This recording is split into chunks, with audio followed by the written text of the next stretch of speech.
Pembelajaran homeschooling edisi Ramadan KB TKIT Al-Uswa Singosari Malang. Assalamualaikum teman-teman, jumpa lagi dengan Bu Guru. Semoga semuanya sehat selalu ya. Nah teman-teman, lihatlah, Bu Guru hari ini berada di antara pepohonan. Ada apa dengan pohon-pohon ini? Iya, kali ini Bu Guru akan berkisah tentang seorang nabi yang mengajak suatu kaum penyembah pohon untuk menyembah Allah Subhanahu wa Ta'ala. Siapakah dia? Dia adalah Nabi Syu'aib alaihi salam. Dan bagaimana kisahnya? Ayo kita sama-sama melihat dan mendengar kisah Nabi Syu'aib alaihi salam. Selamat menyaksikan. Kisah Ashabul Aikah, kaum penyembah pohon pada zaman Nabi Syu'aib. Kisah ini disebutkan beberapa kali dalam Al-Quran. Salah satunya pada surat Asy-Syu'ara ayat 176 hingga 191.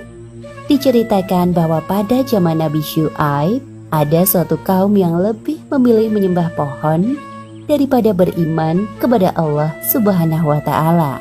Akibatnya Allah menurunkan azab berupa gempa bumi yang dahsyat menghancurkan kaum ini. Nabi Syu'aib alaihi salam diperintahkan Allah untuk berdakwah kepada suatu kaum yang tinggal di daerah Madyan, sebuah kawasan di antara Hijaz dan Syam.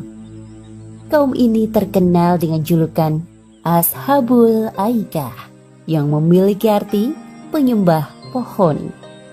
Seperti yang disebutkan dalam Al-Quran, surat Asy-Syu'ara ayat 176. Penduduk Aikah telah mendustakan para nabi.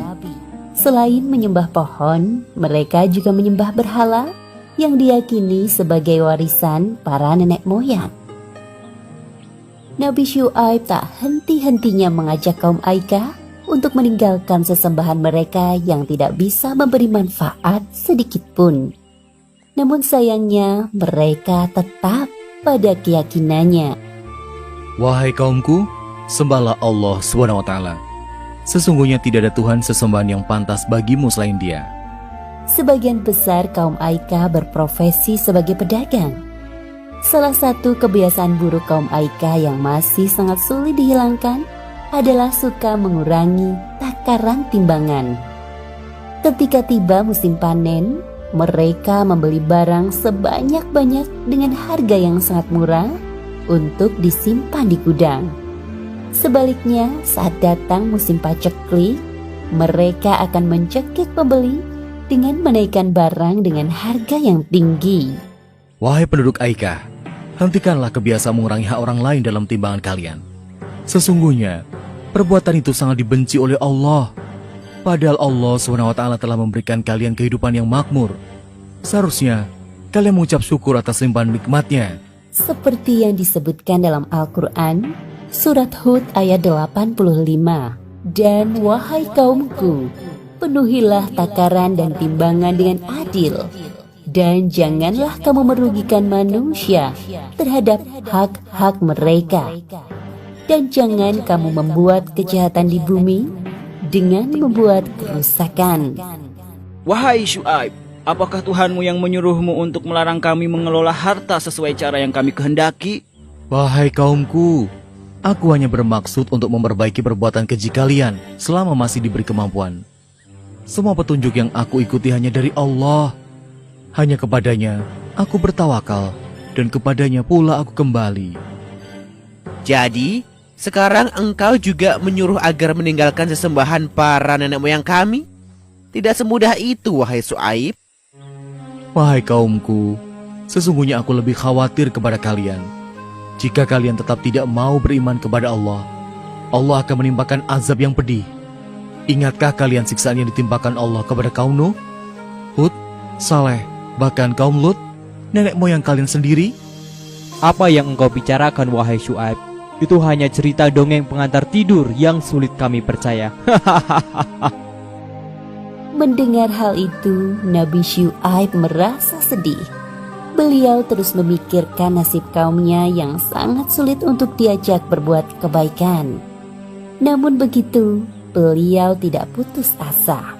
Nabi Syuaib terus berdoa kepada Allah agar kaumnya segera diberikan hidayah. Ya Allah, bukakanlah pintu hati mereka agar mau mengikuti ajaranku. Di antara kaum Aika yang menentang ajaran Nabi Syuaib, ada sebagian orang yang mulai menyadari kesalahannya. Sepertinya apa yang dikatakan Nabi Syuaib itu ada benarnya. Ya, aku juga merasa begitu. Apa sebaiknya kita tinggalkan saja berhala-berhala itu? Lebih baik kita datang menemui Syuaib agar mendapatkan pencerahan darinya. Tepat sekali, ayo kita menemuinya. Ketika kaum Aika mengetahui ada sebagian dari mereka yang mengikuti ajaran Nabi Syuaib, mereka sangat marah. Mereka sengaja menghalangi orang-orang yang menuju rumah Nabi Syuaib.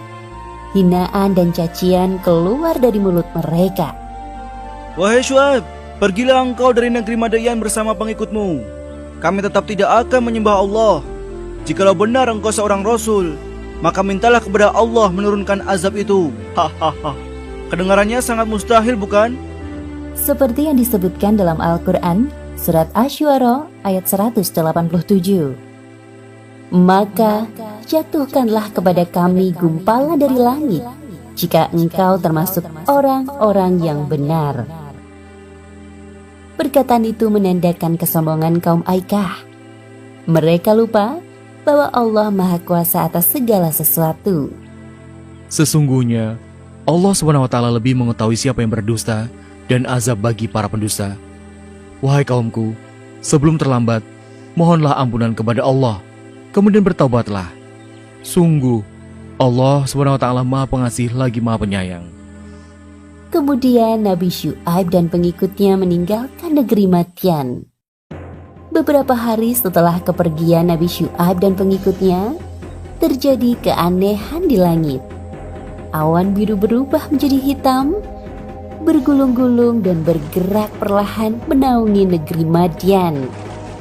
Awan hitam itu menimbulkan hawa panas yang menyengat sampai ke ubun-ubun. Kaum Aikah mengeluh kepanasan. Terdengar suara guntur menggelegar dan disusul dengan gempa yang dahsyat. Seperti yang disebutkan dalam Al-Quran Surat Al-A'raf ayat 91. Lalu datanglah gempa menimpa mereka, dan mereka pun mati bergelimpangan di dalam reruntuhan rumah mereka.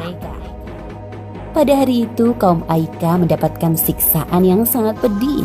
Sungguh janji Allah itu benar adanya. Demikianlah kisah Ashabul Aika yang mendustakan Nabi Syuaib dan tidak percaya akan azab dari Allah. Beberapa pelajaran yang dapat kita ambil dari kisah ini, diantaranya, pertama, jangan suka berbuat curang. Contohnya dengan mengurangi takaran dalam timbangan, karena perbuatan tersebut termasuk bentuk pencurian.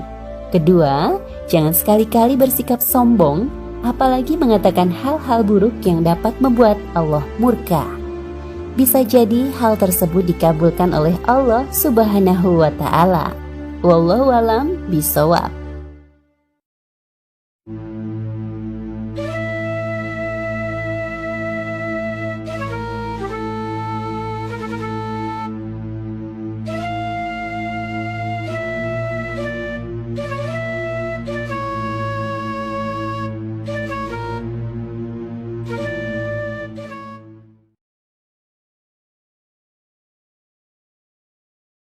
Nah, teman-teman, itu tadi kisah Nabi Syuaib alaihissalam beserta kaumnya. Dan tugas hari ini adalah menjawab pertanyaan-pertanyaan dari Bu Guru. Pertanyaan pertama, siapakah Ashabul Aikah itu? Pertanyaan kedua, perbuatan tidak terpuji apa sajakah yang dilakukan oleh Ashabul Aikah? Bu Guru akhiri sampai di sini dulu ya. Ilal liqa, ma'assalama. Wassalamualaikum warahmatullahi wabarakatuh.